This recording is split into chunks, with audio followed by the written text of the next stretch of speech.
ఉపాధ్యాయురాలుగా విధులు నిర్వర్తిస్తూ కేసీఆర్ పిలుపు మేరకు ప్రత్యేక తెలంగాణ రాష్ట్ర సాధనకై ఉద్యమించి వివిధ స్థాయిల్లో పోరాటాన్ని ఉధృతం చేస్తూ ఎల్బీ నగర్ మహిళా విభాగం జనరల్ సెక్రటరీగా పనిచేస్తూ ఉద్యమకారుల స్ఫూర్తి కొనసాగిస్తున్న తోగుట లీల గారితో మా ప్రతినిధి సురేష్ దండు ఫేస్ టు ఫేస్. నియామకాలు మొత్తం వాళ్ళ ఇంటిలోనే జరిగినాయి. వాళ్ళ కొడుకు, వాళ్ళ అల్లుడు, వాళ్ళ కూతురికే చేశారని ప్రతిపక్షాలు ఆరోపిస్తాయి కదా. అలాంటప్పుడు మీలాంటి వాళ్ళు ఎలా స్పందన అనిపిస్తుంది?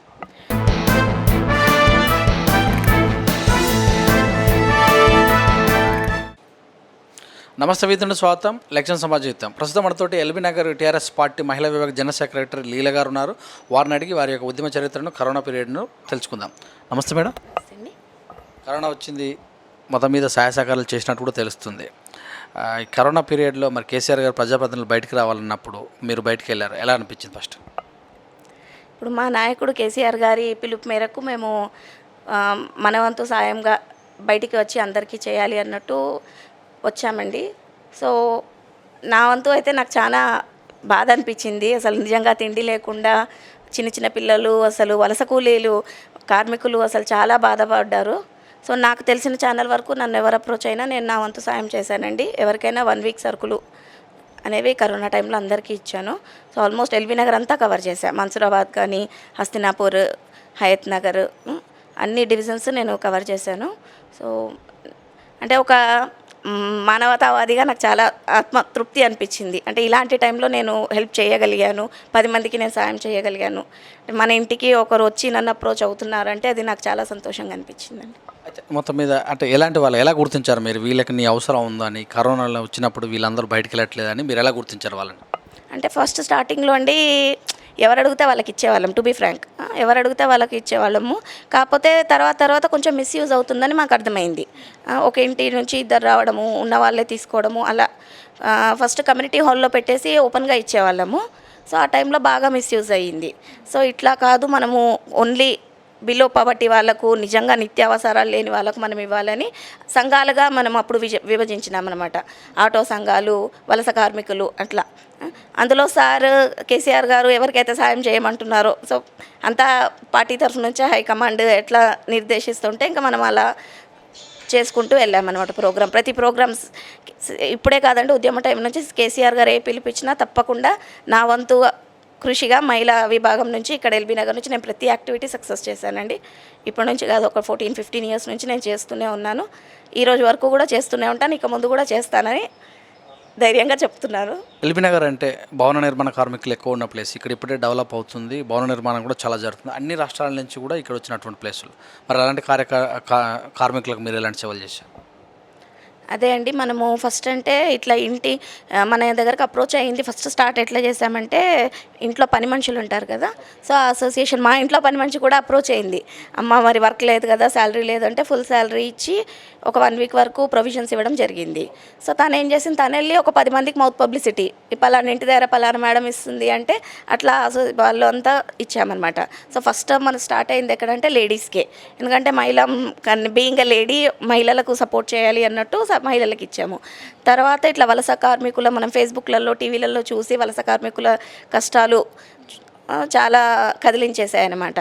తర్వాత మన ఏరియాలో ఎక్కడ ఉన్నారు ఏంటి అని చూసుకుంటే శక్తినగర్లో మేము ట్రేస్ అవుట్ చేసాము. నియర్లీ 300 ఫ్యామిలీస్కి ఇచ్చామండి. 1 వీక్ ప్రొవిజన్స్ 300 ఫ్యామిలీస్కి మేము ఇచ్చామన్నమాట, ఇవ్వడం జరిగింది. తర్వాత ఇంకా ఇక్కడ ఆటోలో బిఎన్ రెడ్డిలో ఆటో యూనియన్ అసోసియేషన్ వాళ్ళు అప్రోచ్ అయ్యారు. ఇప్పుడు పలానా వాళ్ళు ఇస్తున్నారు అంటే అది ఒకరికి నుంచి ఒకరికి అట్లా మౌత్ పబ్లిసిటీ ద్వారా వచ్చేవాళ్ళు ఇచ్చేదాన్ని అనమాట.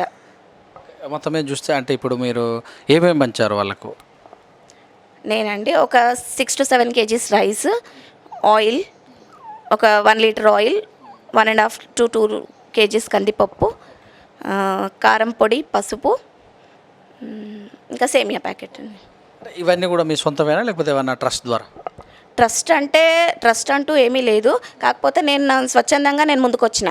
సో ఈ కరోనా పీరియడ్లో మనం ఏదన్నా చేయాలి ఏంటంటే, ఉద్యమం ఎక్కడి నుంచి స్టార్ట్ అయిందంటే మా ఇంట్లో పనామ నుంచి స్టార్ట్ అయింది. తను వచ్చి అడిగిందనమాట. సో నేను తనకి హెల్ప్ చేయాలి అంటే తన నుంచి ఇంకో 10 మంది వచ్చారు, ఇంకో 10 మంది నుంచి ఇంకో 10 మంది, అలా అలా అలా నేను స్టార్ట్ చేసేసరికి తర్వాత ఇప్పుడు నా ఫ్రెండ్స్ వాళ్ళు ఉన్నారు, సరే ఇలా నువ్వు మంచి యాక్టివిటీస్ చేస్తున్నావు కదా, మా సహాయం మేము కూడా చేస్తామని ఏదో వాళ్ళకి తోచినంత వాళ్ళ దగ్గర ఉన్నంత కొంతమంది 1000, కొంతమంది 2000 అట్లా కాంట్రిబ్యూట్ చేయడం జరిగింది. ఇంకా కొంతమంది ఫ్రెండ్స్ మేము మనీ అయితే కాంట్రిబ్యూట్ చేయలేము కానీ ఫిజికల్గా మేము వర్క్ చేస్తామని వచ్చి ప్యాకింగ్లో వాటిలో నాకు హెల్ప్ చేయడం జరిగింది. సో ఎవరైనా అందరూ చాలా అంటే ఒక మంచి గుడ్ టీం వర్క్ లాగండి. నా సర్కిల్లో ఉన్నంత వరకు డొనేషన్స్ అడిగినా కూడా నా మీద నమ్మకంతో పెద్ద పెద్దవి కాకపోయినా ఏదో కొంచెం వాళ్ళకు తోచినంత వాళ్ళు అమౌంట్స్ ఇవ్వడం జరిగింది. బట్ ఓవరాల్గా మేజర్ నేనే పెట్టుకున్నానండి. ప్రభుత్వం మీదే ఉంది, ఎమ్మెల్యే కూడా మీ వాళ్ళే, కార్పొరేటర్స్ కూడా దాదాపు మొత్తం మీ వాళ్ళే ఉన్నారు. మరి వారి యొక్క సహచరులు తోటి మీరు ముందుకెళ్ళిపోయారా? అంటే ఇంకా నేను అట్లా అని అనుకోలేదు. ఇప్పుడు మన సీఎం గారు కూడా ఎవరికి తోచిన సాయం వాళ్ళు చేయమంటున్నారు, ట్రస్ట్ ద్వారానో స్వచ్ఛందంగానో అట్లా. సో ఎవరి సాయశక్తుల వాళ్ళు ఇప్పుడు ఎమ్మెల్యే గారైనా వాళ్ళ ట్రస్ట్ ద్వారా ఇస్తున్నట్టు మనం చూస్తూనే ఉన్నాం. మాకు వాట్సాప్ గ్రూప్స్ అవి ఉంటాయి కదా. సో ఎవరి శక్తి కార్పొరేటర్, కొన్నిటికి నేను కార్పొరేటర్ హెల్ప్ తీసుకోవడం జరిగింది. అంటే మనీ వైజ్ కాదు కానీ ఇప్పుడు నేను ఇద్దామనుకుంటున్నాను, ఏ ఏరియాలో కరెక్ట్ పీపుల్ ఉన్నారు ట్రేస్ అవుట్ చేసి, వలస కార్మికులు హైత్నగర్లో కూడా బాగా ఉన్నారు. సో వాళ్ళకు కూడా ఇవ్వడం జరిగిందనమాట. మన జిహెచ్ఎంసీ కార్మికులు, సీఎం గారు ఎప్పుడు జిహెచ్ఎంసీ పక్షపాతులు కాబట్టి వాళ్ళకి చేయమంటారు కాబట్టి ఫస్ట్ వాళ్ళకే ఇవ్వడం. వాళ్ళకు కూడా నేను మొత్తం ఇక్కడ మన హైత్నగర్ డివిజన్కి సంబంధించిన వాళ్ళందరూ జిహెచ్ఎంసీ కార్మికులందరికీ 1 వీక్ ప్రొవిజన్స్ ఇవ్వడం జరిగింది. సో స్టార్ట్ చేసింది నేనే అండి. నేను స్టార్ట్ చేశాకనే చాలామంది స్వచ్ఛందంగా ముందుకు వస్తూ, ఇప్పుడు ఒకరిని చూసి ఒకరు, అదేదో మనం ఫొటోస్ అంటే కూడా షో పుట్టపు అన్న కాదు, నన్ను చూసి ఇంకొకరు నలుగురు ఇన్స్పైర్ అవుతారు. సో అట్లా అన్నట్టు చాలామంది ముందుకు వచ్చిర్రు, ఎవరి తోచినట్టు వాళ్ళు. అంటే ఫైనల్గా ఏంటంటే ఒక ఆత్మ సంతృప్తి, అది మనమేదో ఇట్లా అని కానీ మనం కూడా ఇంత కష్టకాలంలో నేను సైతం అన్నట్టు నా వంతు బాధ్యతగా నేను సొసైటీకి ఒక సేవ చేశాను అన్న ఒక దాంతో మనం ముందుకు వచ్చామన్నమాట. ఎంత కష్టపడ్డా ఫలితం శూన్యంగా అన్నట్టుగానే అనిపిస్తున్నట్టు ప్రజలు అన్నారు. కొన్ని చోట్ల కొంచెం ప్రతిపక్షాలు కూడా వైన్ షాప్ చేయడం వల్ల కరోనా పెరుగుతూనే ఉందన్నారు. దీని మీద మీరేమంటారు? వైన్ షాప్స్ అంటే ఇంకా ఇదండి, ఇంకా మనం ఎన్ని రోజులు కంట్రోల్ పెట్టినా 1 fine day ఓపెన్ చేయాల్సిందే. సో కంటిన్యూగా అయితే కుదరదు కదా. ఇప్పుడు ఆల్మోస్ట్ 3 months వరకు లాక్డౌన్ పొడిగించిండ్రు. బట్ మళ్ళీ 4th month అన్నది కంపల్సరీ, ఎందుకంటే నిత్యావసర సరుకులు, మెడిసిన్ కానీ ఫుడ్ కానీ ఎంత ఉన్నా కూడా మనము అంతకంటే ఎక్కువైతే స్టోర్ చేసుకోలేం కదా. సో అలాంటి ప్రాక్టికల్ ప్రాబ్లమ్స్ కూడా ఉంటాయి కదా. మనము విమర్శించే ముందు కొన్ని ప్రాక్టికల్గా కూడా అవి కూడా ఉంటాయి. సో మందు అనేది అది ఇంకా నేనేమి కరెక్ట్గా అంత ఇదిగా స్ట్రెస్ చేయలేను, కానీ తెరవకపోయింటే బాగుండేది అని నా అభిప్రాయం. శానిటైజర్ విషయంలో ఎలా ముందుకెళ్ళారు? మరి మేజర్గా కరోనా వస్తుంది, శానిటైజర్ శుభ్రంగా లేకపోవడం వల్ల, చేతుల ద్వారా వలన, నడవటం వలన బయటికి వెళ్తున్న వాళ్ళు వస్తుంది కదా, ఈ విషయంలో మీరు ఎలాంటి చర్యలు తీసుకున్నారు? నేను పర్సనల్గా అంటారా? అదే అంటే నా దాకా లేదా గవర్నమెంట్ ఎలాంటి? మీరైతేనేమి మీ చుట్టుముట్టు ఉన్న అవేర్నెస్ కార్యక్రమం ఒక లీడర్గా. శానిటైజర్ అంటే ఇంకా మాస్క్స్, నేను పర్సనల్గా కూడా క్లాత్ పర్చేస్ చేసి ఆ టైంలో మాస్క్స్ అన్ని స్టిచ్ చేయించి పంచడం జరిగిందండి. శానిటైజర్స్ కూడా పంచడం జరిగింది డిపార్ట్మెంట్ వాళ్ళకు, ఆశా వర్కర్స్కి, ఏఎన్ఎం సిస్టర్స్కి, వీళ్ళందరికీ నేను మాస్కులు కానీ శానిటైజర్లు కానీ ఇవ్వడం జరిగింది. అట్ ద సేమ్ టైం ఈ 1 week ప్రొవిజన్స్ కూడా ఇవ్వడం జరిగింది. సో డైరెక్ట్ ఫీల్డ్లో ఎవరెవరు వర్క్ చేస్తున్నారో వాళ్ళందరికీ నేనైతే నా వంతు సహకారంగా వాళ్ళని కవర్ చేయడం జరిగింది. ఎంత చేస్తున్నా కూడా ఎల్బీ నగర్లో కేసులు పెరిగిపోయాయి సడన్గా. ప్రభుత్వం కూడా ఇక్కడ టెస్టులు సరిగ్గా చేయట్లేదని ప్రతిపక్షాలు అంటున్నాయి. మరి చాలామందికి వచ్చిన అవకాశం కూడా ఉందని అంటారు. దీన్ని బట్టి మీరేం చెప్తారు? అది అట్లా కాదండి. అసలు యాక్చువల్గా ఇక్కడ జరిగింది ఏంటంటే, ఎల్బీ నగర్ ఫస్ట్లో చాలా స్ట్రిక్ట్గా ఉంది. అంటే లోన్లీ ఏరియా, రిమోట్, ప్రశాంతంగా ఉంటుంది, అటాక్ అవ్వద్దు అన్న మైండ్ సెట్లో అందరూ ఉన్నారు. కాకపోతే ఒక్క మనిషి చేసిన తప్పిదం వల్ల ఇక్కడ నుంచి మన మలక్పేట్ మార్కెట్ గంజ్ నుంచి ఒక్క మనిషి తప్పిదం వల్ల అతని ప్రాబ్లం ఏమైందంటే, అతను సకాలంలో టెస్ట్ చేయించుకోనందుకు వాళ్ళ ఫ్యామిలీకి అంతా సోకింది. అది దాని ద్వారా అట్లా ఒకరికొకరికి అంటూ వాళ్ళ ఫ్యామిలీ. ఇక రీసెంట్గా మా హుడా సాయినగర్ కాలనీలో కూడా జస్ట్ ఇది రోడ్ నెంబర్ 7 అండి, రోడ్ నెంబర్ 6లో కూడా వచ్చింది. కాకపోతే గవర్నమెంట్ చాలా మంచి హోమ్ క్వారంటైన్ చేసిర్రు. మా కాలనీ కూడా మొత్తం హోమ్ క్వారంటైన్ చేసిండ్రు. ఇన్ఫ్యాక్ట్ చెప్పాలంటే అంతకు ముందు వరకు నేను కూడా అందరికీ పంచేదాన్ని, తిరిగేదాన్ని. హోమ్ క్వారంటైన్ చేసినప్పటి నుంచి నేను కూడా స్టాప్ చేశాను అనమాట. సో వెరీ రీసెంట్లీ ఒక 1 week అవుతుంది మేము బయటకు వచ్చి హోమ్ క్వారంటైన్ నుంచి. సో ఉన్నంత వరకు అయితే కార్పొరేటర్ కానీ ఎమ్మెల్యే కానీ బాగా పట్టించుకున్నారు. హైపోక్లోరైడ్ మొత్తం స్ప్రే చేయడం కానీ అంత. మళ్ళీ ఇప్పుడు అంత స్థాయిలో లేదు, కానీ ఆ స్టార్టింగ్ స్టేజెస్ కరోనా స్టేట్స్ అయితే బాగానే పట్టించుకున్నారండి. ఇప్పుడు వాళ్ళందరికీ నెగిటివ్ వచ్చి వాళ్ళందరూ హ్యాపీగా ఉన్నారు. ఒక దశలో ఎల్బీ నగర్ కానీ హైదరాబాద్లో జీహెచ్ఎంసీ పరిధిలో వనస్థలిపురం అనగానే వణుకు పుట్టింది ఎక్కువ ఇక్కడ కరోనా కేసులు వస్తాం. మీకు దగ్గరలో ఉన్న ప్రాంతం, దీన్ని ఎలా చూడాలి? అదే కదా, అంటే ఏంటంటే అదొక వాళ్ళు ప్రెస్టీజ్ ఇష్యూగా తీసుకొని చెప్పలేదా మరి, అవుట్ ఆఫ్ నాలెడ్జ్ చదువు లేక చెప్పలేదో, బట్ సంహౌ వాళ్ళు ఒక పాల ప్యాకెట్ ద్వారా వాళ్ళకి వచ్చింది. సో అది ఫ్యామిలీ మొత్తం ఎఫెక్ట్ అయిందండి. మొత్తం 8 మెంబర్స్ పాజిటివ్ వచ్చింది. సో ఒక దశలో నిజంగానే మీరు అన్నట్టు చాలా అంటే ఎల్బీ నగర్ని భయభ్రాంతులకు గురి చేసింది కరోనా అన్నది. కానీ ఇమీడియట్గా ఎమ్మెల్యే గారు కానీ కార్పొరేటర్ కానీ రెస్పాండ్ అయ్యి మన జిహెచ్ఎంసీ కానీ హోమ్ క్వారంటైన్ చేసి చాలా మంచి యాక్టివిటీస్ మాకు ఇంటికి కూడా పర్సనల్గా అన్నీ సరఫరా చేయడం, మందులు అసలు బయటికి పంపించకుండా చాలా చేసి ఇమీడియట్గా దాన్ని చైన్ కట్ చేశారండి. చైన్ కట్ చేసినందుకు ఇంకా మళ్ళీ ప్రాబ్లం లేదు. ఇంకా ఇదంతా కూడా ఈ మధ్యకాలంలో జరిగిన సంఘటన. మీరు 2004లో టీచర్గా ఉంటూ టీఆర్ఎస్ పార్టీలోకి వచ్చారు, ఎందుకు అలా? నేను బేసికల్గా టీచింగ్ ఫీల్డ్ అండి, నేను జాబ్ చేసేదాన్ని. సో ఉద్యమం అప్పుడే ఉవ్వెత్తున ఎగురుతుంది. సో ఉద్యమంలో ఇన్స్పైర్ అయ్యి కేసీఆర్ గారి కవితక్క చాలా యాక్టివ్గా అన్ని ప్రోగ్రామ్స్ చేస్తుంటే తను ఒక మహిళగా తన వల్ల ఇన్స్పైర్ అయ్యి మేము కూడా బతుకమ్మలు అంటూ, అప్పట్లో బతుకమ్మలు తీసుకెళ్లాలంటే అది పెద్ద చాలా ఒక ఇదిగా సిగ్గుపడే వాళ్ళు అనమాట బతుకమ్మ చేయడం అన్నా. మేము పర్సనల్గా కూడా అండి దసరాకు బతుకమ్మ చేసి బకెట్లో పెట్టుకునే వాళ్ళం నిమజ్జన చేసి. ఎక్కడ మనకంటూ పర్సనల్గా ఒక కుంటలు లేవు. ఇప్పుడు మన తెలంగాణ గవర్నమెంట్ వచ్చిన తర్వాత బతుకమ్మ రాష్ట్రీయ పండుగ చేసిన తర్వాత ఎక్కడంటే అక్కడ కుంటలు అన్ని అరేంజ్మెంట్స్ చేస్తున్నారు జిహెచ్ఎంసీ వాళ్ళు. కానీ అంతకుముందు అసలు మా ఇంటి ముందు మేము ఆడుకొని బకెట్లో నిమజ్జనం చేసుకొని నెక్స్ట్ డే చెట్లకు పోసేసే పరిస్థితి ఉండేది. సో మనం పర్సనల్గా అలాంటి ఇక్కడ ఏంటంటే కొంచెం ఇక్కడంతా ఆంధ్ర వాళ్ళు ఎక్కువ సెటిలర్స్ వాళ్ళు ఎక్కువ ఉంటారు కాబట్టి మన పండుగలకు అంత ఇంపార్టెన్స్ ఉండేది కాదనమాట. సో ఆ టైంలో మన పండుగలకు అంటే మనకు గుర్తింపు, మన కల్చర్కి ఒక గుర్తింపు వస్తుందని చాలా ఇన్స్పైర్ అయ్యి మాకు ఇక్కడ మహిళా మండలి ఉందండి, సామాజిక మహిళా సేవా సమితి అని. బేసికల్గా ఇప్పుడు నేను పార్టీ కంటే ఎక్కువ లేడీస్కి న్యాయం చేస్తా, తన దగ్గరికి వెళ్తే ఎలాంటి ప్రాబ్లం అన్న సొల్యూషన్ వస్తుంది అన్న ఒక పేరు, ఒక కాన్సెప్ట్ అయితే ఉందండి. సో మేము మహిళా సంఘం త్రూ బతుకమ్మలు చేసేవాళ్ళం. ఇక్కడ ఎల్బీ నగర్ రింగ్ రోడ్లో కూడా సకల జనుల సమ్యకు మద్దతు ఇచ్చినాము. సో బతుకమ్మలు చేసాము. సో గ్రాడ్యువల్గా ట్యాంక్ బండ్కి కూడా తీసుకెళ్లే వాళ్ళం అనమాట. సో కాచం సత్యనారాయణ గారు ఇంకా మా యాక్టివిటీస్ చూసి పిలిచి నాకు LB Nagar constituency general secretary post ఇవ్వడం జరిగింది. అప్పటి నుంచి వాళ్ళ మిస్సెస్ కాచం సుష్మా మేడము మేము అందరము కలిసి వెళ్ళేవాళ్ళము, ప్రోగ్రామ్స్ చేసేవాళ్ళము. మొత్తం మీద ఎల్బీ నగర్ నుంచి ఏ ప్రోగ్రామ్ చేసినా దాన్ని సక్సెస్ చేసేవాళ్ళం అండి. కేసీఆర్ గారు ఏ పిలిపించినా కూడా మేము సక్సెస్ చేసేవాళ్ళం అనమాట. ముఖ్యంగా మీరు ఆ రోజుల నుంచి కూడా ఉద్యమ పీరియడ్లో మాట్లాడుకుంటే ఎక్కువగా ఏ యాక్టివిటీస్ని ఇష్టపడేవాళ్ళు? బంధువుల లేకపోతే సకల జనుల సమ్మెన ఏదంటే బాగా ప్రజలకు తీసుకెళ్లారు? ఒక్క పర్టిక్యులర్ అనేం కాదండి, పిలుపు వచ్చిందంటే మనం వెళ్ళడమే. బేసికల్గా నేనేంటంటే కొంచెం అటు ఇటు ఓన్లీ మహిళా యాక్టివిటీసే కాకుండా ఇప్పుడు మన కోదండరామ్ గారిని అరెస్ట్ చేసినప్పుడు బంద్ చేసిండ్రు, గొడవ చేసిండ్రు, అప్పుడు రోడ్ మీదకి రావడం జరిగింది. ఇక్కడ ఎన్జిఓస్ కాలనీలో బస్సులన్నీ నిర్బంధించడం జరిగింది. అప్పుడు పోలీసు వాళ్ళు తీసుకెళ్ళి అరెస్ట్ చేయడము, ఇదే ఈ పోలీస్ స్టేషన్లో వనస్థలి పిఎస్లో కూర్చోబెట్టి పంపించడం జరిగింది. సో గడప గడపకు తెలంగాణ అని ఇంటింటికి వెళ్ళి బొట్టు పెట్టడము, ఇలాంటి యాక్టివిటీస్ అన్నీ చేశామండి. సో ఎక్కువ ఏంటంటే బతుకమ్మకు ఎక్కువ అంటే మీడియా కవరేజ్ ఎక్కువ ఉండేది కాబట్టి దానికోసం ఎక్కువ పేరు వచ్చిందనమాట. మీకు కూడా ఈ మరి ఉన్నటువంటి ప్లేసులో ఎంతమంది మహిళలు మీకు సపోర్ట్ చేశారు? వాళ్ళు ఇప్పటివరకు కూడా కొనసాగుతున్నారు? స్టార్టింగ్లో బాగానే వచ్చారండి. అంటే మనకు ఎవరైతే ఇట్లా మహిళలు కానీ మన తెలంగాణ పార్టీ వాళ్ళు అప్పట్లో తెలంగాణ పార్టీ అంటే చాలా వివక్షకు గురైంది. నవ్వేవాళ్ళు, అసలు ఈ కండువాన్ని చూసినా ఈ కలర్ని చూసినా నవ్వేవాళ్ళు.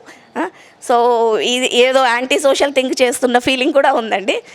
సో అట్లాంటి టైంలో కూడా చాలామంది మహిళలు ముందుకు వచ్చారు, నాతో పాటు ఉన్నారు, ముందుకు వచ్చారు. ఇంకా కాలక్రమేణా పార్టీ పెరగడం కొద్దీ కొంతమంది ఇంట్రెస్ట్, కొంతమందికి ఇంకా స్వయంగా కూడా ఉంటుంది కదా, దాన్ని బట్టి ఇక్కడ ఉన్న గ్యాప్ని బట్టి ఇవన్నీ చూసుకుంటూ కొంతమంది కంటిన్యూ అవుతున్నారు, కొంతమంది డ్రాప్ అయిపోయారు అనమాట. హైదరాబాద్ అనగానే మొదట ఉద్యమం అంటే ఎల్బీ నగర్ తర్వాత ఉప్పల్ అటు కొన్ని ఏరియాలలో మా ఆంధ్ర ప్రాంతంలో అన్ని ప్రాంతాల్లో ఉన్న వాళ్ళు కొంచెం చల్లగానే ఉండేది. ఎల్బీ నగర్ అనగానే బాగా ఉవ్వెత్తున ఉండేది. అందులో కూడా మీరు ఒక పాత్ర వహించిన వ్యక్తులు, మీకు ఏది సంతృప్తినిచ్చింది బాగా ఉద్యమంలో అంటే ఇంకా పార్లమెంట్లో బిల్ పాస్ అయినప్పుడు అండి, మేము బాగా మంచి యాక్టివిటీస్ చేసాము. ఎల్బీ నగర్ రింగ్ రోడ్ మీద మంచి యాక్టివిటీస్, బాణాసంచాలు కాల్చడము, అట్లా అంటే మనకు ఒక సక్సెస్ అన్నది అయ్యింది. అంటే మా కష్టానికి వృధా అవ్వలేదు. నేను జాబ్ చేస్తూ కూడా పర్మిషన్స్ తీసుకుంటూ, లీవ్స్ తీసుకుంటూ, ఆంధ్ర పాలకుల ఒత్తిడికి గురైతూ సో నన్ను ప్రాక్టికల్గా టార్చర్ కూడా చేసేవాళ్ళు, ఇట్లేమో తెలంగాణ ఉద్యమంలో తిరుగుతుందని. అలాంటివన్నీ కూడా నేను ఫేస్ చేస్తూ నేను ప్రాక్టికల్గా ఉద్యమం చేసి ఒక పేరు తెచ్చుకొని చేసినందుకు మనకు పార్లమెంట్లో బిల్ పాస్ అయింది అంటే ఆ రోజు చాలా, అంటే వీ హ్యావ్ అచీవ్డ్ సంథింగ్ అన్నది ఒకటి. మీరన్న లెక్కల ప్రకారం అయితే ఆంధ్ర పాలకుల ఒత్తిళ్లతోటి అన్నారు కదా, అంటే మీరు చేసినటువంటి చాలా పరిశ్రమలు కూడా ఇక్కడ ఉన్నట్టు ఎల్బీ నగర్ ప్రాంతంలో చాలా పరిశ్రమలు కూడా ఆంధ్ర వాళ్ళ ఉన్నాయి. మరి అక్కడ పోయిందా తెలంగాణ వచ్చుకుంతో ఆ వివక్ష పోయిందా? వివక్ష పోయిందంటే ఇప్పుడు కొంచెం మేము అప్పర్ హ్యాండ్ అయితే ఉన్నామండి, అదైతే నేను చెప్పగలను. ఒక ధైర్యము అది ఏమో కానీ ఇప్పుడు మన పార్టీ మన రాష్ట్రము అన్న మేము ఒక ధైర్యంతో ఉన్నాము. అప్పుడే అంత అయితే లేదండి, ఒత్తిడి అంటే సప్రెస్ అయితే లేదు, అదైతే నేను చెప్పగలను. చాలా తెలంగాణ వస్తుందని అనుకున్నారా? అనుకోవడం అంటే కేసీఆర్ గారు అరెస్ట్ అయ్యి హాస్పిటల్లో నిమ్స్లో జాయిన్ అయినప్పుడు, సిద్దిపేటలో అరెస్ట్ చేసినప్పుడు అప్పుడైతే ఇంకా అప్పటి నుంచి అయితే ఇంకా ఫుల్ హోప్ అండి. అంతవరకు అయితే సరే మా నాయకుడు పిలిపిస్తున్నాడు, మనం ఫైట్ చేస్తున్నాము, మన వంతు ధర్మంగా ఏదైనా చేయాలి అని చేస్తున్నాం. కానీ కేసీఆర్ గారు అరెస్ట్ అయినప్పుడు ఉస్మానియా యూనివర్సిటీ విద్యార్థులు ఇచ్చిన సహకారము, దాన్ని అప్పటి నుంచి ఇంకా ఒక ధైర్యం అనేది వచ్చిందన్నమాట. సో డెఫినెట్గా మనకు వస్తుంది అని సోనియా గారు స్పందించి గవర్నమెంట్, మన ఇక్కడ ఉన్న కాంగ్రెస్ గవర్నమెంట్ కొంచెం తగ్గి అట్లా ఉన్నందుకు అదొకటి. ఇంకోటి ఉద్యమకాలంలో మమ్మల్ని బాధపరిచింది ఏంటంటే కిరణ్ కుమార్ స్టేట్మెంట్, ₹1 కూడా ఇవ్వను, ఎవరు చెప్పుకుంటారు చెప్పుకో, దాని మీద కూడా మేము చాలా ఫైట్ చేసినామండి. ఆ పాయింట్ కూడా మమ్మల్ని చాలా కలిచివేసింది. అసలు మన రాష్ట్రంలో మనం ఉండి ఆయన ఓపెన్గా అసెంబ్లీలో ఒక సీఎం అట్లా మాట్లాడడం మేము చాలా బాధపడ్డాము. దాని మీద కూడా మేము బాగా కాచం సత్యనారాయణ అన్న కానీ సుష్మా మేడం మేము అందరం బాగా ఫైట్ చేసాం ఆ పాయింట్ మీద కూడా. తెలంగాణ వస్తే మీకు ఏం జరుగుతుంది అనుకున్నారు అందాదా అప్పుడు ఉద్యమంలో పాల్గొనేటప్పుడు? తెలంగాణ వస్తే అంటే మనము ఒక పదవులని అట్లా అని కాదు కానీ ఏమనాలి, ఒక సెల్ఫ్ రెస్పెక్ట్ అండి. ఇప్పుడు అప్పుడు ఆంధ్ర పాలకుల వల్ల అన్ని మనం అణచివేసపడ్డాం కదా. సో అది కాకుండా ఒక సెల్ఫ్ రెస్పెక్ట్ అన్నది. తెలంగాణ వస్తే ఏమొస్తుంది అంటే మన రాష్ట్రం, మన నీళ్ళు, మన నియామకాలు, అంటే ఏంటంటే మనది అన్నది ఒక సెల్ఫ్ కాన్ఫిడెన్స్, సెల్ఫ్ రెస్పెక్ట్, ఆత్మాభిమానం. నీళ్ళు నిధులు నియామకాలు అనేది మర్చిపోయినట్టు అనిపిస్తుంది మీ ప్రభుత్వం. మర్చిపోయినరు అంటే టోటల్గా అయితే కాదు, మేబీ ఇట్ టేక్స్ టైం. నీళ్ళు అయితే ఎవరు క్వశ్చన్ చేయలేరండి. కాళేశ్వరం ప్రాజెక్టు, మిషన్ భగీరథ ఇవన్నీ చూస్తూనే ఉన్నారు కదా, దాన్ని అయితే ఎవరు క్వశ్చన్ చేయలేరు. ఓకే, నియామకాలు కానీ ఇంకా నిధులు అంటే ఇంకా అవైతే జరుగుతున్నాయి కాలాన్ని బట్టి. దీన్ని ఇంకా నియామకాల్లో కొంచెం జాప్యం జరిగి ఉండొచ్చు, కానీ ఇన్ ఫ్యూచర్ మేబీ 1 by 1 అన్నీ అవుతున్నాయి కదా, అది కూడా అయ్యే అవకాశం అయితే ఉంది కదా. చాలా విద్యార్థులు అయితే ఆత్మహత్యలు చేసుకోవడం అంటే ఆంధ్ర వాళ్ళు ఇక్కడి నుంచి పోవాలి అనే ఉద్యమంతో ఎక్కువ ఆత్మహత్యలు చేసుకున్నట్టు కూడా తెలుసు మనకు. కానీ మరి వాళ్ళు వెళ్ళకపోగా పైపెచ్చి ఇంకా కూడా వస్తూనే ఉన్నారు. దీన్ని ఎలా మీ ప్రభుత్వం? అంటే మనము ఆంధ్ర వాళ్ళకి అగేన్స్ట్ కాదండి, వాళ్ళు బ్రతకడానికి వస్తే ఓకే, కానీ మనల్ని సప్రెస్ చేయదన్నది కాన్సెప్ట్. సీఎం గారి కాన్సెప్ట్ అయినా అదే. ఇప్పుడు ఆంధ్ర వాళ్ళని తరిమి కొట్టమనో వాళ్ళని నిలగొట్టేసి మనం చేసుకొని కాదు, వాళ్ళు బ్రతకడానికి. ఇప్పుడు హైదరాబాద్లో ఎంతోమంది ఇప్పుడు వలస కార్మికులను చూస్తున్నాం, ఎంతమంది బయట నుంచి వచ్చారన్నది మనం అన్నీ చూస్తున్నాం టీవీలలో. సో ఇంకా అది సంతోషం. మన తెలంగాణ రాష్ట్రానికి ఎంతోమంది వచ్చి బతుకుతారు వస్తున్నారు అన్న సంతోషం. కాకపోతే మన ప్రయారిటీస్ మనకు ఇచ్చిన తర్వాత వాళ్ళు అన్నట్టు కాకుండా, ఇప్పుడు ఇంతకుముందు రసమై బాలకృష్ణ వాళ్ళందరూ పాటలు పాడేవాళ్ళు కదా, సెక్రటేరియట్కి వెళ్తే గుమాస్తా పోస్ట్లో ఏమో తెలంగాణ వాళ్ళు ఉంటారు, చీఫ్ పోస్ట్లో పెద్ద ఆఫీసర్ పోస్ట్లో ఆంధ్ర వాళ్ళు ఉంటారు. సో అలాంటి వివక్షతల కోసం ఫైట్ చేసినాం, కానీ ఆంధ్ర వాళ్ళని రానివ్వద్దు అన్నదైతే ఎక్కడా లేదండి. సో మన ప్రయారిటీస్ మనకు ఉండాలి, మనం ఫస్ట్ మంచిగా బ్రతికి అందరికీ లైఫ్ ఇవ్వాలి అన్నట్టు. Live and let live process అంతే. ఇప్పటి వరకు కూడా విద్యా సంస్థలు ఏవి కూడా మా తెలంగాణ వాళ్ళు అంత డెవలప్ కాలేదు కదా. ఆ విషయంలో ప్రభుత్వం వచ్చి 2 సార్లు అవుతున్నా కూడా విద్యారంగంలో కూడా ఆంధ్ర వాళ్ళ పై చేయి ఉంది. ఇంకా సాఫ్ట్వేర్ ఉద్యోగాలు అవుతున్నాయి, ఇవన్నీ కూడా ఆంధ్ర పరిశ్రమలు ఎక్కువ ఉన్నట్టు కాంట్రాక్ట్ విషయంలో కూడా ఉన్నాయి కదా. వీటి విషయంలో పైన అంటే విద్యారంగం అంటే ఇప్పుడు తెలంగాణ వచ్చిన తర్వాత గవర్నమెంట్ స్కూల్స్ అన్నవి అయితే బాగా మెరుగుపడ్డాయండి. దాంట్లో ఉన్న ప్రొసీజర్ కానీ, ఫుడ్ సిస్టమ్ కానీ, చదువు చాలామంది అసలు మంచి కార్పొరేట్ స్కూల్స్ నుంచి తీసేసి గవర్నమెంట్ స్కూల్స్ పంపించిన దాఖలాలు ఉన్నాయి. నేను కూడా ప్రైవేట్ చాలా గ్రౌండ్ లెవెల్లో చూసిన అలాంటివి. సో విద్య అయితే బాగానే ఉంది, కాకపోతే all of a sudden change అయితే అవ్వదు కదా, ప్రతిదానికి it take some time. So Rome is not built in a day అన్నట్టు కొంచెం టైం పడుతుంది. అందులో ఈ ఆంధ్ర వాళ్ళు బాగా ఈ నారాయణ, శ్రీ చైతన్య ఇలాంటి కార్పొరేట్ సంస్థలు ఒక మార్క్ లాగా పడిపోయిందనమాట. ఎడ్యుకేషన్ అంటే వీళ్ళే. బేసిక్గా చెప్పాలంటే ఇక్కడ ఫార్మర్స్కి అసలు నాలెడ్జ్ ఉండదు, కానీ అందులో చదివితేనే విద్య అన్న ఒక కాన్సెప్ట్లో సొసైటీలో మార్క్ పడిపోయింది. సో వాళ్ళు అప్పులు చేసుకొని అసలు పిల్లలకి ఏం నాలెడ్జ్ ఉంటుందో. టు బీ ఫ్రాంక్ చెప్పాలంటే ఇప్పుడు బీటెక్ బయటికి వస్తారు కదండి, వాళ్ళకి స్పెల్లింగ్స్ రావు, నేను ఎంతోమందిని పర్సనల్గా చూశాను. సో ఏదో ఫీజు రియంబర్స్మెంట్ వస్తుంది, మా పిల్లలు చదువుతున్నారు అన్న కాన్సెప్టే కానీ బేసికల్గా వాళ్ళకి అసలు బేసిక్ నాలెడ్జ్ అన్నది ఉండదు. సో బీటెక్ చేసినా కూడా సారీ టు సే కానీ వాళ్ళు equal to degree and more less than that. So ఇలాంటివన్నీ ఎందుకు జరిగాయంటే ఈ వలస పాలన వాళ్ళు హైలైట్ చేసి చేసినందుకు అయ్యాయి. కానీ సీఎం గారు మన తెలంగాణ గవర్నమెంట్ ఫామ్ అయిన తర్వాత రియంబర్స్మెంట్ అనేది చాలా వరకు తగ్గించేసిండ్రు. కాలేజెస్ కూడా కోళ్ల ఫారంలన్నీ ఇంజనీరింగ్ కాలేజీలు అయినవన్నీ చూసాము, అందరికీ తెలిసిన విషయమే ఇది. సో అవన్నీ తగ్గించేశారనమాట. ఓన్లీ నిజంగా వర్త్ఫుల్ క్యాండిడేట్స్కి, మెరిట్ స్టూడెంట్స్కి మాత్రమే రియంబర్స్మెంట్ వచ్చేటట్టు మిస్యూజ్ అవ్వకుండా ఈ బడ్జెట్ అన్నది, గవర్నమెంట్ ఫండ్ అన్నది మిస్యూజ్ అవ్వకుండా చాలా మంచి స్టెప్స్ తీసుకున్నారు. సో అప్పటి నుంచి కొంచెం చెక్ పెట్టినారు. అంటే ఇంకా మన బ్యాచెస్ బయటికి రావాలి కదండి, కొంచెం ఇట్ టేక్స్ టైం. నియామకాలు మొత్తం వాళ్ళ ఇంటిలోనే జరిగినాయి, వాళ్ళ కొడుకు, వాళ్ళ అల్లుడు, వాళ్ళ కూతురుకే చేశారని ప్రతిపక్షాలు ఆరోపిస్తాయి కదా. అలాంటప్పుడు మీలాంటి వాళ్ళు ఎలా స్పందన అనిపిస్తుంది? అంటే పర్సనల్గా మేము వాళ్ళతో ఉద్యమాలు చేసిన వాళ్ళం కనుక మేము దాన్ని తప్పు పట్టామండి, అసలు తప్పు పట్టాం. ఎందుకంటే మేము ప్రత్యక్షంగా చూసాం. కేసీఆర్ గారు ఉద్యమం చేశారు, హరీష్ రావు గారు ఉద్యమం చేశారు, కేటీఆర్ గారు చేశారు, కవితక్క చేసింది, ఎంపీ సంతోష్ గారు చేశారు. సో ప్రత్యక్షంగా వాళ్ళందరినీ మేము ఫీల్డ్లో చూసాం.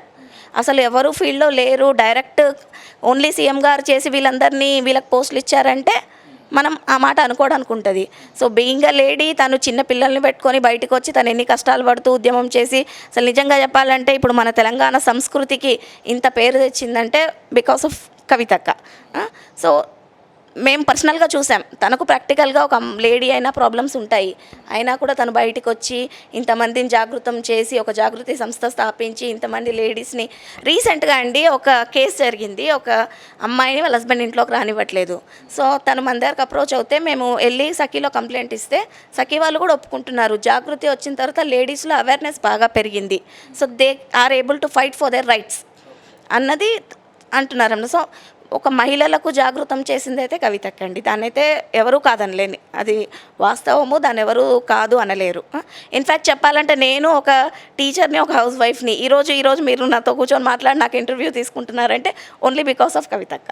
సో తన నుంచి మేము ఇన్స్పైర్ అయ్యి బయటికి వచ్చి మనం కూడా యాక్టివిటీ చేసి సొసైటీకి ఏదన్నా చేయాలి అని, తను పర్సనల్గా మనల్ని మీట్ అయినా కూడా న్యాయం చేయాలి అట్లా చాలా ఇన్స్పైర్ చేస్తుంది అనమాట. ఎలా వర్క్ చేయాలి, ఒక ఫ్యాషన్గా ఒక ఆర్గనైజ్డ్ వేలో వర్క్ చేయడము, ఏదో మనము మనీ కోసమో లేదా పొలిటికల్గా చేస్తున్నామని కాదు, ఒక ఆర్గనైజ్డ్ ఫ్యాషన్లో చేస్తారండి యాక్టివిటీస్ అన్నీ. సో ఇవన్నీ ప్రజలకు గ్రౌండ్ లెవెల్లో తెలియదు కాబట్టి ఇంకా రాజకీయాలు అన్నాక విమర్శలు సహజమే అవి.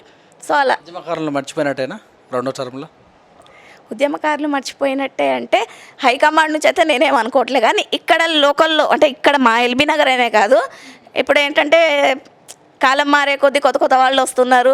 ఆ రోజు మేము ఉద్యమం చేస్తే హేళన చేసిన వాళ్ళు ఇప్పుడు మాకు లీడర్లు. సో మేము యాక్సెప్ట్ చేస్తున్నాం కానీ వాళ్ళు మమ్మల్ని కలుపుకోవట్లేదని నా ఫీలింగ్. మేమైతే టీఆర్ఎస్ కండువకు పనిచేస్తామండి, టీఆర్ఎస్ కోసమే ఈరోజు వరకు. సో వాళ్ళు మమ్మల్ని వెల్కమ్ చేస్తే వీఆర్ హ్యాపీ.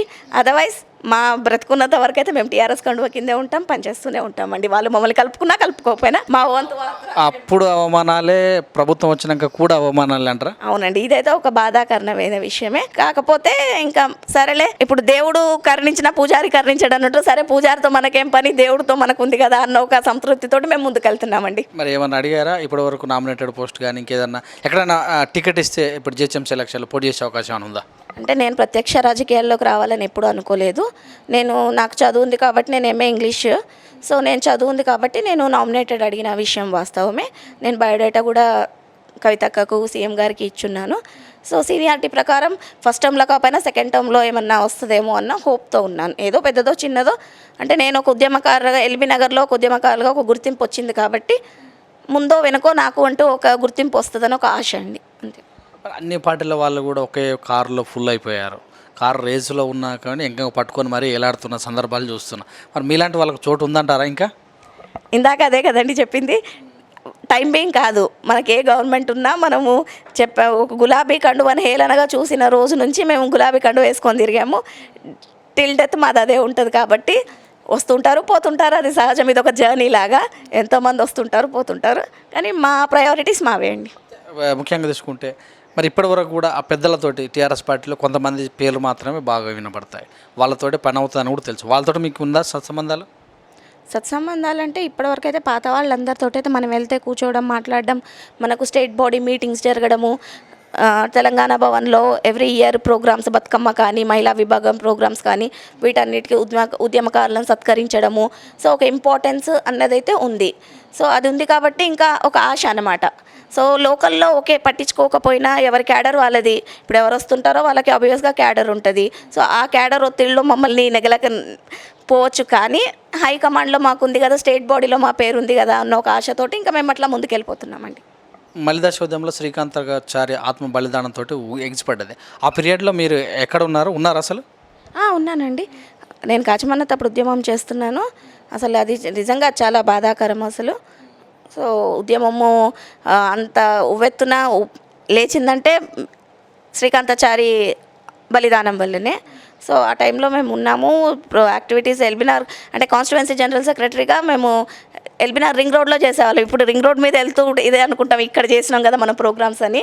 సో ఏ ప్రోగ్రామ్ ఉన్నా మేము అక్కడ చేసేవాళ్ళము. ఆ రోజు కూడా అంటే జెంట్సే అందరూ గ్యాదర్ అయ్యి ఉన్నారు. ఇంకా మనము పక్కకు వచ్చేసినాం అనమాట. ఇంటికి వచ్చిన తర్వాత టీవీలో చూసి చాలా బాధపడ్డాం అనమాట. అది అవమానపరిచిన తెలంగాణ నుంచి బంగారు తెలంగాణ వైపు వచ్చాం. సంతృప్తి ఎలా ఉంది మీకు?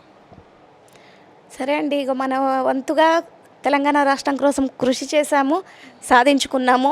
ఇప్పుడు గర్వంగా ఒక చెప్పగలం, మన రాష్ట్రము మన తెలంగాణ అనే ఒక గర్వంగా మనం చెప్పగలం. కాబట్టి ఓవరాల్గా అయితే సంతోషంగానే ఉంది. పదవులు అన్నవి ఇంకా వస్తుంటాయి పోతుంటాయి. ఓవరాల్గా ఒక ఐడెంటిటీ అయితే ఉంది. సరే, నా వంతుగా ఒక ఆత్మ సంతృప్తి కూడా ఉంది. నా వంతుగా నేను కూడా చేసిన ఈ ఉద్యమంలో నేను కూడా చాలా గ్రేట్గా చెప్పుకోగలను. నేను ఉద్యమకారురాలని, నేను కూడా ఉద్యమం చేసిన, నా వంతు పాత్ర పోషించిన అని ఒక చెప్పగలం. బయటికి వెళ్ళినా కూడా ఆమె ఉద్యమకారురాలు, తను బాగా చేసింది అన్న పేరైతే ఒకటి ఉందండి. ఇది ఇప్పుడు ఈ ఎల్బీనగర్లో ఎంతమంది తర్వాత వచ్చినా కూడా నా ఇంపార్టెన్స్ నాకుంది. నాకు ఇచ్చే రెస్పెక్ట్ వాళ్ళు ఇచ్చారండి. ఎవరైనా కానీ, రామ్మోహన్ గౌడ్ గారైనా సరే, సుధీర్ రెడ్డి గారైనా సరే, నా రెస్పెక్ట్ నాకు ఇచ్చారు. తను సో అండ్ సో అని, తను ఒక అంటే లేడీస్ అని ఏదో చీప్గా మాట్లాడడం అలా కాకుండా నా రెస్పెక్ట్ అయితే నాకు ఉందండి. టీచర్ పోస్ట్ వదిలేసి మరి ముందుకు వచ్చారు అంటే ఆర్థికంగా ఎంతో కొంత నష్టపోయిన సందర్భాలు కూడా ఉన్నాయి. అలాంటి సందర్భం మీకు ఎదురైందా? ఆర్థికంగా అంటే మేము ప్రోగ్రామ్స్ అన్నీ మేము సొంతగానే చేసుకుంటాం కదండి. బతుకమ్మలు చేయడం కానీ, అప్పుడు ఇంకా ట్రావెలింగ్ ఎక్స్పెన్సెస్, ప్లీనరీస్, ఎక్కడ ప్రోగ్రామ్స్ ఉన్నా వెళ్ళడము అన్నీ ఇంకా మనమైతే ఫండింగ్ అయితే ఎక్కడ ఉండదు, సొంతగానే చేయడము. అంటే మనము రాజకీయంగా ముందుకు వచ్చాము, ఇంకా ఇన్ని రోజులు కష్టపడ్డాం, ఎందుకు వదులుకోవాలి, రేస్లో ఎందుకు వెనకబడాలి అని ఏదో అట్లా ముందుకు వెళ్తున్నాం అనమాట. ప్రభుత్వం గుర్తించి ఏదైనా పదవిస్తే సంతోషం, లేదు అంటే ఇంకా ప్రతి మనిషి అన్నట్టు ఆశావాది. సో అదృష్టం కూడా ఉండాలి. కేసీఆర్ గారిని ప్రభుత్వం వచ్చినా గెలిచారా?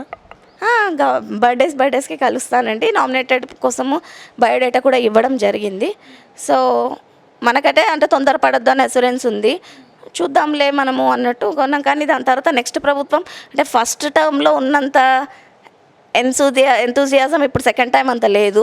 ఈ కరోనాలో ఒకటి విమర్శలు ఇది అంతా అయ్యేసరికి కొంచెం వెనకబడిన విషయం అయితే వాస్తవమే. ఫస్ట్ టర్మ్లో జరిగిన అంత ఫుల్ఫిల్గా సెకండ్ టర్మ్లో ఉద్యమకారులకు కానీ, నామినేటెడ్ పోస్టులు భర్తీ కానీ ఇవన్నీ కొంచెము జాప్యం జరిగిన విషయం అయితే వాస్తవమే అండి. Thank you madam, thank you very much. LB Nagar TRS party మహిళా విభాగం జనరల్ సెక్రటరీ లీల గారు చెప్పినటువంటి విషయాలు, కరోనా నుంచి లాక్డౌన్ తర్వాత జరిగినటువంటి పార్టీ యొక్క కార్యక్రమాలు అయితేనేమి, ఉద్యమ పీరియడ్ మొత్తం కూడా ఇచ్చారు. నామినేటెడ్ పోస్ట్ కోసం వెయిట్ చేస్తున్నట్టు, కేసీఆర్ పిలుపు కోసం చూస్తున్నట్టుగా తెలియజేశారు. చూస్తూ ఉండే విత్ న్యూస్ లక్ష్యం సమాజం కెమెరామెన్ రఘుతో మీ సురేష్ దండో.